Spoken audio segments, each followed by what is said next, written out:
अगला सवाल है मत्ती की इंजील इसमें 10 और 14 में, जो कोई तुम्हें ग्रहण न करे और तुम्हारी बात न सुने, उस घर या उस नगर से निकलते हुए अपने पाँव की धूल झाड़ डालो। इस वचन का अर्थ क्या है? ओके, तो यहाँ पर जो है यीशु मसीह क्या कर रहे हैं, अपने 12 चेलों को जो है चुनकर उनको जो है भेजते हैं। अब उसको वचन 5 से पढ़ सकते हैं, कोई पढ़ेगा 5वां वचन से, मत्ती 10:5 से। ये वचन कभी कभी लोग इस्तेमाल करते हैं गॉस्पेल शेयर नहीं करने का। हम उधर गए थे, हमको उन्होंने मार दिया, हम थोड़ी ना वहां जाएंगे। लेकिन कॉन्टेक्स्ट क्या है, कॉन्टेक्स्ट पढ़ते हैं, पढ़े कोई एक जन। जो कोई तुम्हें ग्रहण न करे, नहीं उधर से नहीं, आप पढ़िए 5वां वचन से। 5वां वचन से। इन 12 को यीशु ने यह आज्ञा देकर भेजा, अन्य जातियों की ओर न जाना, अन्य जातियों की ओर मत जाना, और सामरियों के किसी नगर में प्रवेश न करना, और सामरियों को किसी नगर में प्रवेश मत करना। सो कॉन्टेक्स्ट यहाँ पर क्या है, यीशु मसीह जो चेलों को भेज रहे हैं ना, वो उनको शुभ संदेश बांटने के लिए भेज रहे हैं, लेकिन किसके पास भेज रहे हैं वो देखो जरा। बैठ जाओ बेटा आराम से। किसके पास भेज रहे हैं यीशु मसीह उनको? सिर्फ और सिर्फ इस्राएल के घराने के पास भेज रहे हैं। किसके पास नहीं भेज रहे हैं? अन्य विश्वासियों के पास नहीं भेज रहे हैं। आगे पढ़ेंगे। परंतु इस्राएल के घराने ही की खोई हुई भेड़ों के पास जाना। सो कॉन्टेक्स्ट समझ गया आपको वचन का? तो यीशु मसीह यहाँ पर ये नहीं कह रहे हैं कि तुम जाओ वो गांव में गॉस्पेल शेयर करो, अगर वो लोग नहीं मानते तो छोड़ो, उस जगह पे फिर से मत जाओ। अगर ऐसा बात होता तो पॉल बार बार कोरिन्थ चर्च में नहीं जाते और जाने की इच्छा नहीं रखते, और मिशनरी बार बार एक ही गाँव में मार खाने के बाद भी नहीं जाते, क्योंकि ये वचन दिखाकर उनको बोल दिया जाता था कि अगर वो लोग सुनते नहीं तो उधर मत जाओ ना।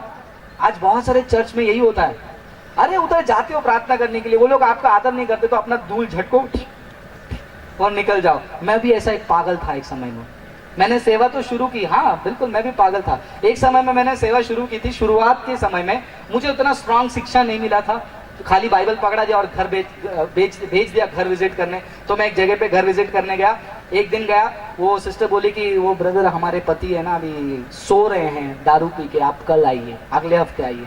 तो मैं अगले हफ्ते गया तो फिर भी वो दारू पी के सो रहे थे। फिर मेरे अंदर ये वचन याद आया और उसके घर के पास खड़े रहकर मैं ये वचन को याद किया, कोई तुम्हें स्वीकार नहीं करे धूल झटके। मैंने ऐसा किया और निकल गया। अभी मैं बोल रहा हूँ अरे यार क्या किया मैंने, क्या पागल हूं मैं। तो इसीलिए वचन का कॉन्टेक्स्ट बहुत जरूरी होता है। ये इस्राएल के घराने के लिए कहा गया है, क्योंकि इस्राएल के घराना को बताओ, वो लोग स्वीकार करेंगे तो स्वीकार करने दो, नहीं तो दोबारा मत जाओ, क्योंकि यीशु मसीह उनको बताएंगे और उसके बाद पूरी दुनिया अन्य जाति को अपने पास लेकर आएंगे। ये कॉन्टेक्स्ट है ये वचन का। समझ गए जिसका भी सवाल है? अगर नहीं समझा तो हाथ उठाओ जिसने सवाल पूछा, मतलब समझ गया, अच्छी बात है। देखो यहां पर मैं, आपको क्या लगता है यहां पर मेरे दिमाग में कंप्यूटर है क्या? नहीं ना।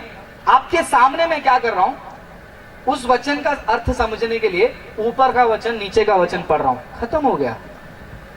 यही तरीका है बाइबल पढ़ने का। एक वचन समझा नहीं, एक वचन को अभी मैं आपको सिंपल से एक भाषा में समझाता हूं। बाइबल में अगर आपको एक शब्द नहीं समझा, ध्यान से सुनिए, बाइबल में अगर आपको एक शब्द नहीं समझा, वो शब्द जो वचन में है वो वचन को पढ़ो और वचन को पढ़ने को समझने को कोशिश करो। अगर वो वचन आपको नहीं समझा, वो वचन जिस अध्याय में है वो पूरा अध्याय पढ़ो और समझने की कोशिश करो। अगर अध्याय समझ में नहीं आया, वो अध्याय जिस किताब में है वो किताब को पढ़ो, समझने की कोशिश करो। अगर तभी भी समझ में नहीं आया, वो किताब किस नियम में है, नए नियम है तो पूरे नए नियम को पढ़ो, आपको समझ में आएगा। अगर समझ नहीं आया तो पुराना नियम से लेकर प्रकाशित वाक्य तक पढ़ो। नहीं समझ में आया तो मेरे को आके बोलना। ये स्टडी है, इसको हम कहते हैं if you want to learn the meaning of the word, look at the verse. To know the meaning of the verse, look at the passage. To know the meaning of the passage, look at the chapter. To know the meaning of the chapter, look at the book. To know the meaning of the book, look at the testament. To know the meaning of the testament, look at the Bible completely. And it is impossible that you would not know after doing so many things.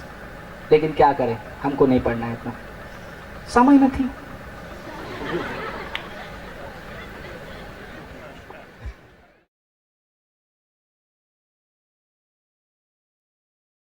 ऐसे अनेक videos को देखने के लिए हमारे channel को subscribe करें, bell icon press करें और वीडियो को लाइक ज़रूर करें। धन्यवाद।